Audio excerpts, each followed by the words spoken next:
Hello, and welcome back to the plaid background. That can only mean one thing.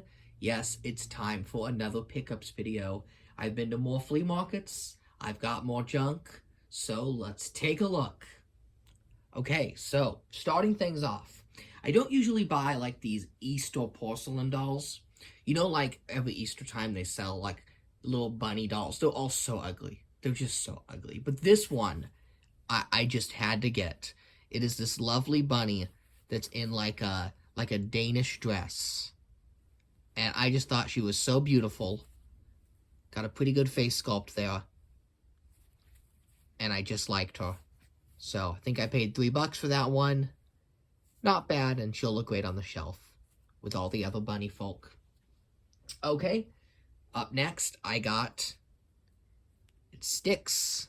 I want to say Styx the Hedgehog, but I don't remember what animal she was. This was a character from Sonic Boom, Sonic show from a few years back. But you know what makes this character so great? Because, you know, Sonic Boom was okay. It wasn't the best. This character, though, is voiced by the amazing Cree Summer. Cree Summer is just one of the best voice actresses to ever live, as far as I'm aware. She voiced the amazing Princess Nisa in the Ewoks cartoon. You probably know her best, though, as Susie from Rugrats. She was Dulcie in the original Sonic the Hedgehog cartoon, so it was great to see her in Sonic again.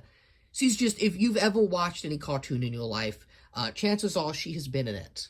So this is her character. It's just one of the PVCs. Though, if you would believe it, some of the action figures of her from this line have gotten extraordinarily expensive on the secondhand market, which is crazy because I remember these sat at Toys R Us for years. No one was buying the Sonic Boom stuff. It just clogged up the aisle because the show didn't do too well. But I guess now that the show's on streaming services, it's gotten popular again. People kind of binge watch the whole thing. They say it's a lot better now that, you know, Cartoon Network isn't airing it out of order. And I've heard great things about it, so who knows, maybe I'll watch the whole series soon. But regardless, I picked her up for 25 cents. Yes, true flea market prices there. Okay, up next, we've got a Happy Meal toy. A very unusual one. Take a look at this. Can you guess what this is? Okay, this is from a Christmas special from 2000. A personal favorite of mine, Olive the Other Reindeer from Matt Groening. I think I've talked about this special in the past. It's kind of this bizarre, this early CG-looking Christmas special where the characters are, like, weirdly flat. They kind of look like Paper Mario is the best comparison I could think of. So it was weird when this got toys, how they kind of translated the characters to 3D. They look a bit freaky. Like, look at Olive here. Like, in the show, Olive is a very charming, cute dog, but this interpretation of Olive is, like, completely disturbing. They gave her, like, these Slender Man hands, and they're totally freaky and terrifying. But the toy does work well, so I'm going to demonstrate here. So the freaky hands are supposed to... She goes forward, and she does a spin on this. So let's take a look. Okay, are you ready? Are you ready? See? It actually works. I'm very impressed for a Carl's Jr. Happy Meal toy. And Carl's Jr. never has had good Happy Meals, like, ever. But it works. So here's a close-up of the Olive sculpt. One of the few toys they made of this character. And I always buy Olive merchandise whenever I see it, because, boy, is it expensive. I thought I was the only one that liked this terrible cartoon. No, these Happy Meals, I kid you not, they're like $30 a piece on the secondary market for a Happy Meal toy. So yeah, if you see anything Olive the Other Reindeer, just pick it up. I have the doll they made of Olive, and that's a holy grail of mine. I cannot believe I have that because of how tough that is to get. Okay, up next, okay, here we have the lovable, right? Controversial. Hop. Who remembers this movie? Released in 2011, I think by the folks that did the Minions movies. They were trying to do a modern Easter Bunny tale. Sort of like a contemporary Peter Cotton tale. Now, the movie didn't do that well, and people say it's pretty horrible. But you know what? It is a guilty pleasure of mine. guilty pleasure, right? I saw it in the theater. I've always liked it, probably because I love Peter Cottontail so much, and anything like vaguely Peter Cottontail related, I like. And this was like the closest they got to going back to that world, because there was also that Rise of the Guardians. Do I have the title right? The one where like all the holiday figures form together, and oh, I just thought that was so. I was not impressed by that film, not at all. I didn't like their take on the Easter Bunny, but this is a more classic version of the bunny, and here's the kicker. Here we go. He is played by Russell Brand. Yep, the podcaster, the English Joe Rogan, as they call him, the controversial Russell Brand. He had about 5 minutes of fame. He was in a bunch of movies all at once. Like, we were sick to death of Russell Brand in 2011. They did Hop. They did the Arthur remake. Who remembers that one? There were a ton of others. Just look up Russell Brand. It'll come right up. But he voiced the bunny in this. He did not do the singing voice, though. That was not him. If I could make the movie even more dated and pathetic, the singing voice of the Easter Bunny, who's just called E.B. in the movie, is Cody Simpson. Yes, Cody Simpson. So depending on how you look at this plush toy, it is either Cody Simpson or Russell Brand as the Easter Bunny. How sad is that? Now, I've not listened to Russell Brand's podcast, so I don't know if it's good or not. I'm gonna just jump to a conclusion and assume that the media is a bit wrong, and he probably isn't a raging racist.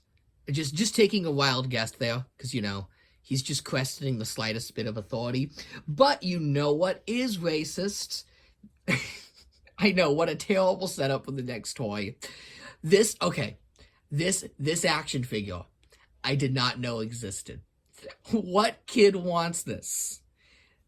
It is the racist ice cream man from Zootopia. Okay, who remembers Zootopia, right? Pretty, it's an okay film. It has its ups, it has its downs.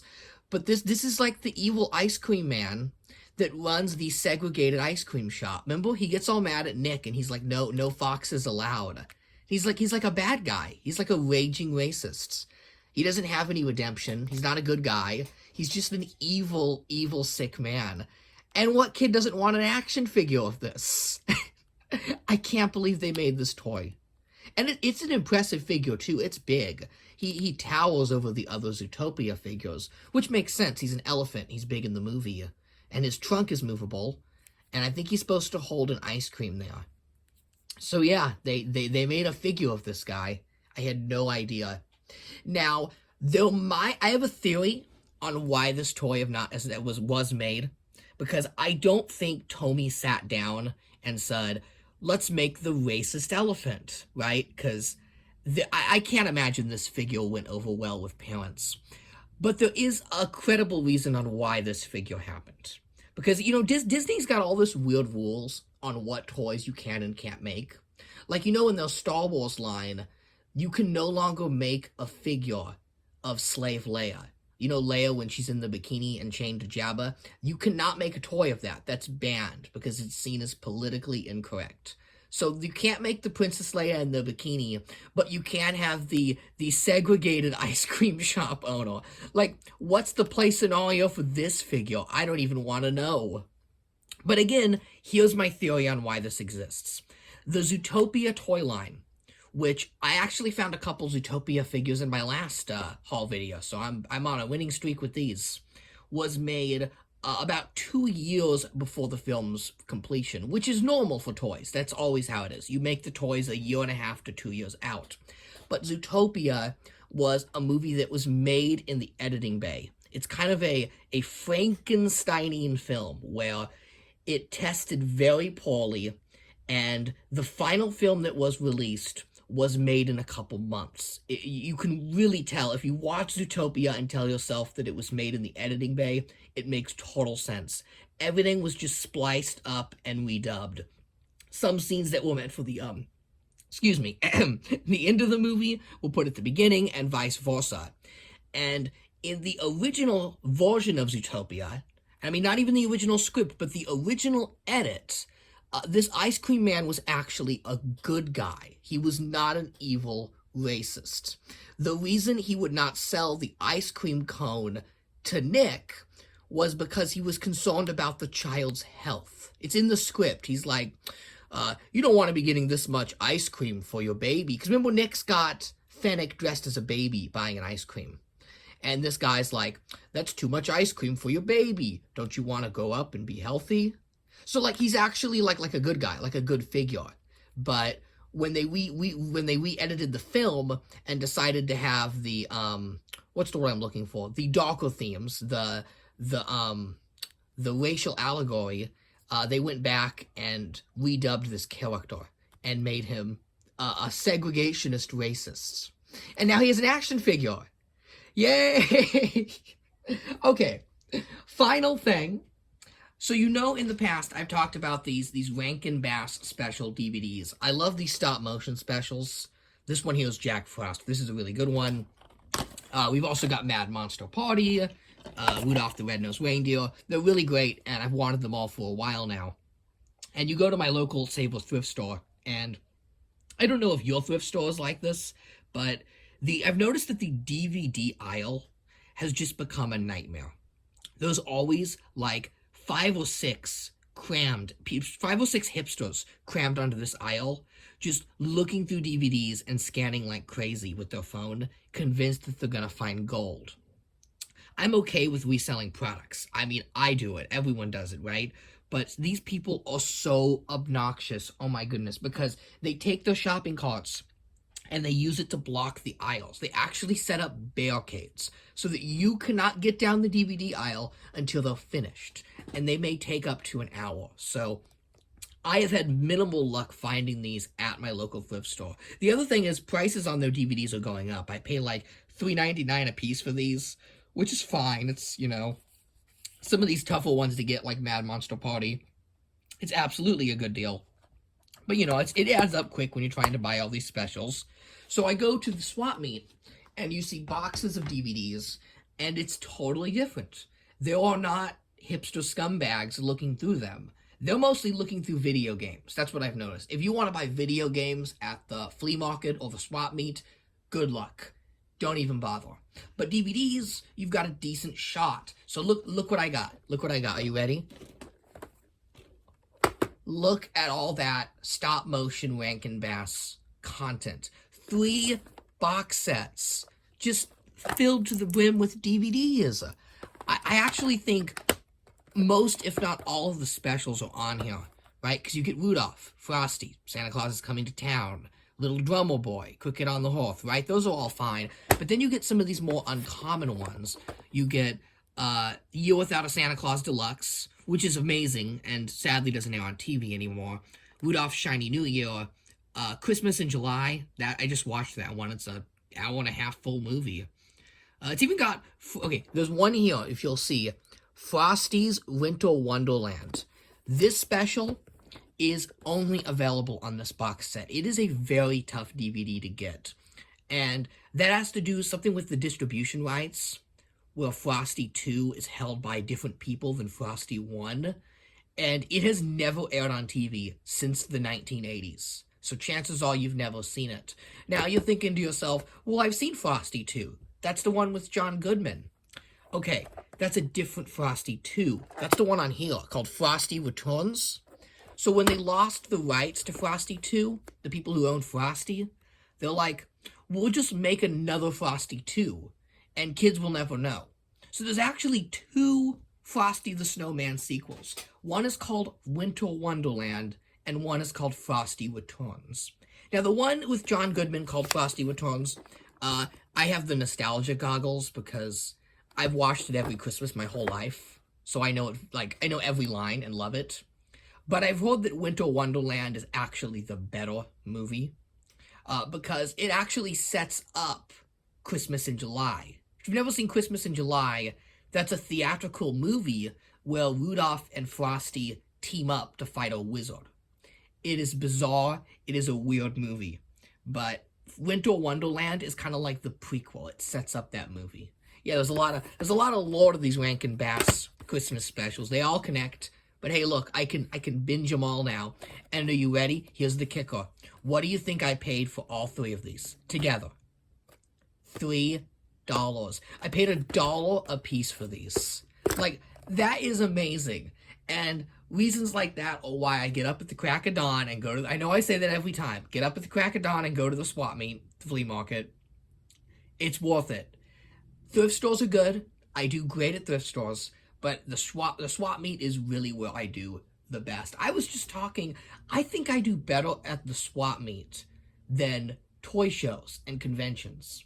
I think that partly has to do with, you know, no one knows what to look for versus like a convention where they know exactly what's collectible, and also the strange things I collect. You know, you go to a Comic-Con now and you just see loads and loads of those pop vinyl figures. Oh God, you're not gonna find, you know, Russell Brand as a bunny, or I mean, hello, the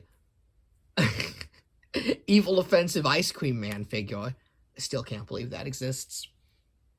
But yeah, I mean, you find all sorts of stuff every week, so who knows what next week will bring. Maybe more DVDs, maybe more Russell Brand, or maybe more evil elephants. That's all for this episode. So thanks for watching, and have a great day.